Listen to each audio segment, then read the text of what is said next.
We're joined now by Fianna Fáil spokesperson on public expenditure and reform, Barry Cowen. Deputy Cowen, thank you very much for joining us. Yesterday, Bord na Móna announced that under its decarbonisation agenda, it's going to stop harvesting peat by 2025. Does Fianna Fáil support this move? Look, we acknowledge and realise and have been well aware of the need for a decarbonisation programme.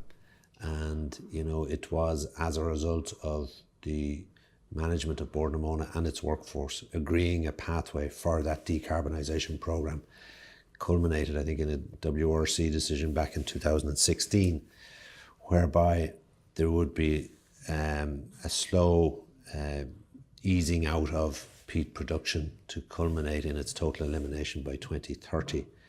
And that apart from if there was voluntary redundancies during that period, they would only be supplemented by natural wastage as we approach that time based on this sort of age profile there is within the organisation.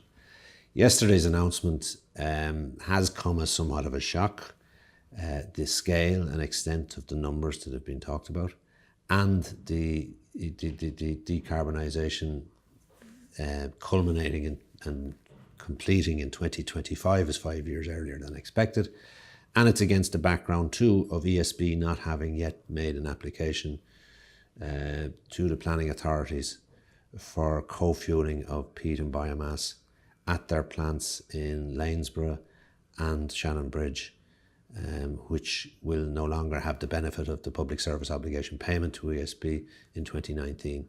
That's a worrying factor too, and only adds to some of the confusion surrounding this announcement yesterday. But obviously our first priority as a public representative and as a member of Dáil Éireann is to those who will immediately and over the coming months lose their jobs. We have to ensure that every effort is made by management and Bord na Móna to adequately recompense those people with a package that meets their requirements. And that's our first priority.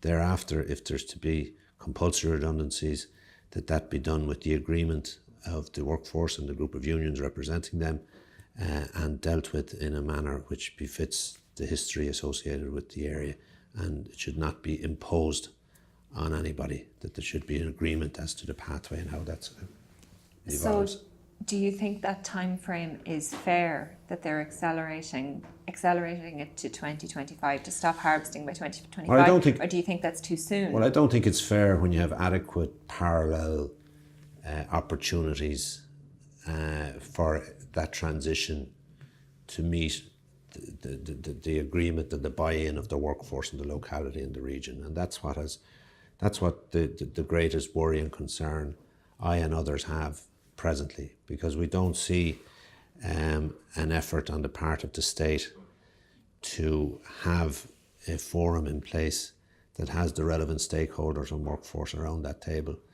to ensure that innovation and enterprise in the region is explored with a view to having the transition matched by an effort to subvent replacement jobs in the area.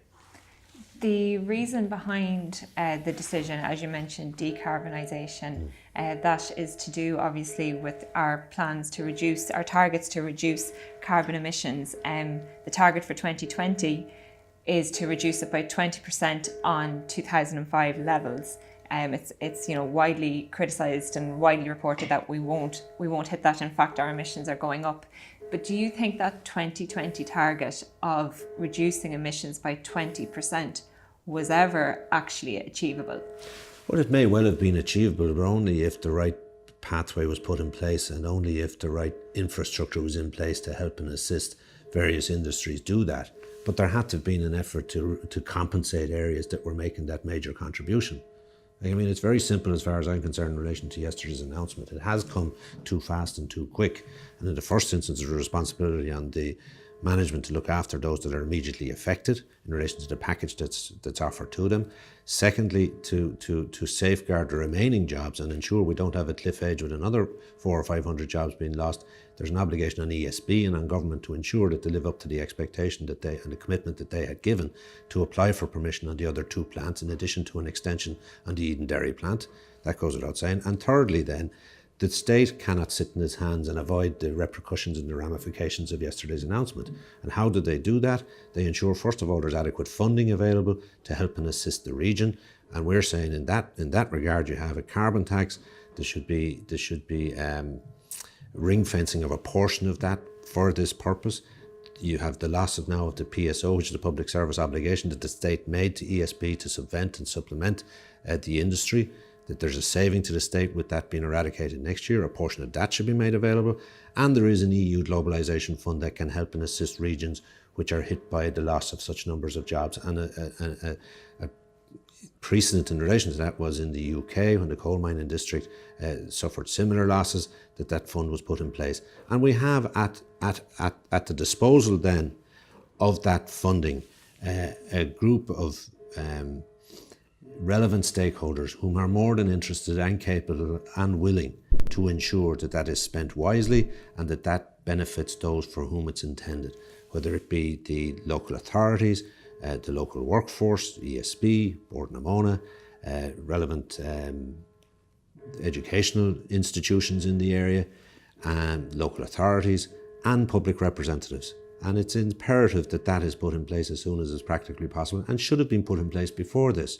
And I'll refer you back to the negotiations we had with Fine Gael in relation to the recent budget. When the issue of carbon tax was put on the table and the prospect of raising it, I had said on behalf of my own party, yes, I'm willing to investigate and elaborate on that proposal, but only if there is a quid pro quo for the industry and for areas that are affected by its implications initially. And the government recoiled from that and didn't proceed with it, but we would have obstructed its implementation if it wasn't joined by an initiative to help and assist regions and areas that would be affected by it in order to ensure that there was adequate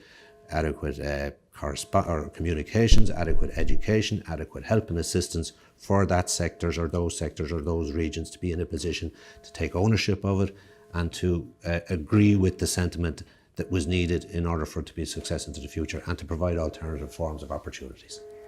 On those alternative forms of opportunity, yesterday, yes, families, workers in management administration positions, machine drivers, mechanics, foremen, they are all left absolutely devastated now by the announcement of the up to 430 job losses, 150 initially up to April next year. And yet the Bord na Móna have stated that there will be jobs created in other areas, other alternatives to replace those jobs. But what confidence do you think that workers will have that they to stick with a company where, as you say, the alternatives don't seem to be in place? The vision is still not clear for everybody involved. And in terms of even the redundancy packages, we're still waiting for all the details there. Do you think people will actually continue to stick with Bord na Móna and put their faith in the future of the company to protect them? Yeah, that is a worry, because there's no doubt morale is not where it should be, and that has been the case for a couple of years now, and it's very evident from my interaction with members of the workforce and talking to union sources. So there is a job of work to do for management now if they are to be in a position to bring the workforce with them.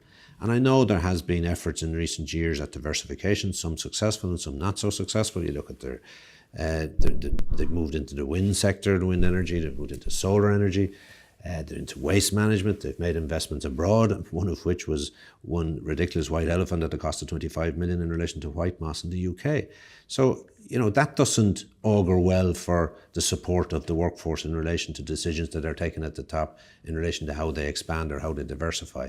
But we do recognise that there is potential in relation to wind, there is potential in relation to solar, in relation to, improving its footprint in relation to waste management and the opportunities that will arise there. It's also looking at aquaculture, which translates in layman's terms to fish farms. It's looking at herb growing based on initial conversations that I have with the medical supply sector throughout the world, and there's opportunities there. I understand that and I recognise that. And there's also opportunities in relation to the grouping of power on their lands to avail of opportunities might present themselves in relation to data centres at locations which would be suitable for that sort of activity. But that's well and good, and there are opportunities there. But I think in order for the workforce and the locality and the region to have faith and trust and hope in that, there should be this forum that feeds into that process and allows an input on the part of the greater and wider community, who will then, as I say, if they take ownership of the prospects, they will drive those prospects and ensure they deliver thereafter. Because it's not only the workforce and their families, it's whole of communities that is affected by this, and the region itself, and the service industry beyond the workforce itself is greatly dependent on the success of Bordamona. It has been the major driver of the economy since the 30s and the 40s, and Todd Andrews and our party has a great affiliation and association with the organisation, and we won't be found wanting at this crucial juncture. And I want to ensure my constituents and the wider Midlands region that this is to the forefront of my political agenda. And to that extent, to that end, I and my colleagues will go to Brussels next week, and the government can come with us if they wish, or they can stay behind. But we will be there ensuring that globalisation fund is put in place and is available to our locality and to our region. Because, again, when the government talk about the 15,000 jobs that have been created in the region in recent years, that's all well and good, and thankfully they have. But many of those are commuters. I commute every day myself, 3 or 4 days of the week, and I see, whether it be when I join the motorway in Kilbeggan, or when I see others joining it in Kinnegad, I can see the huge influx into Dublin from the outlying regions. So talk about new jobs being created. Many of them are students, for example, registering with the revenue for the first time to supplement and to help their parents be in a position to provide that education that gives them the opportunities to go throughout the country and throughout the world, and more luck to them. So, Deputy, will the jobs then, the emissions that are displaced from the peat side, would you be concerned that they will actually be added on the transport side if people lose jobs, if the jobs aren't there in the Midlands and people end up commuting for work? Yeah, well, look, that's another day's work, and there has to be progress made in relation to the opportunities and the alternatives that government as a driver of this offer to consumers in relation to electric cars and whatnot. And that's back to the point I made in relation to the discussion we had briefly in the run-up to the budget with Fine Gael, the main government party, in relation to their intention to bring in a carbon tax. My point is, you can't use that purely and simply as a revenue resource for the state. It has to be used as an incentive to the inhabitants of the state to move in a direction that meets with our requirements in relation to climate change, but is also conscious of the opportunities and alternatives that have to be offered for regions such as ours. Deputy, the plan is to coal-fire the power stations with peat and biomass up to 2028 now, and then it will be solely biomass. At the moment, we can't grow biomass in Ireland at any large-scale domestic level. Are you concerned that we're going down the route of having to import large amounts of biomass in the future? Yeah, and Bordamona have explored the potential of that growth taking place on their extensive lands, and to date hasn't materialised to an extent whereby it's economically viable. But it is a huge cost factor in relation to the obligation and the commitment that we've made. And we're conscious of that, and I'm conscious of, as I said, the hundreds of millions that were made available by the state in relation to the PSO obligation, that a portion of that might help and assist in order to meet the shortfall in the short term that there is to meet that demand. But there may well be other opportunities for the power plants beyond biomass, beyond peat. And, we look at our waste management, we look at what, after all the efforts to recycle and reuse, you're still left with a residue, and can that residue be put to work in generating heat or generating components for road making, for example, which I've seen in cities in Germany in the past. Bordamona have long sought a subsidy for farmers to grow willow as part of this solution, as they see it, to add biomass into the domestic market. Will Fianna Fáil be supporting Board Namona in their move to bring in a subsidy for farmers? Yes, a indeed. grant? And that again would be part of the agenda for the Just Sustainable Forum that I'm proposing, that would be in place as a result of this announcement, and should have been in place prior to its announcement, to be frank about it. But be that as it may, the opportunity arises now, and I've written to the Taoiseach, as I've said, and I've written to the relevant EU Commissioner, and will follow that up with a meeting, and will today even hold the government to account as to their reaction and their response to that call on those that I represent on their behalf.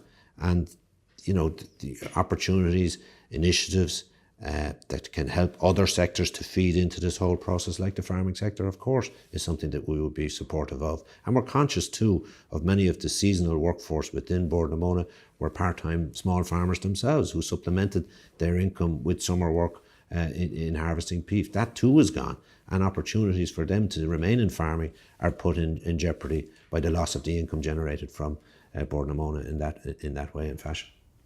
We'll leave it there, Deputy. Thank you very much for joining us. Thanks very much. Thank you.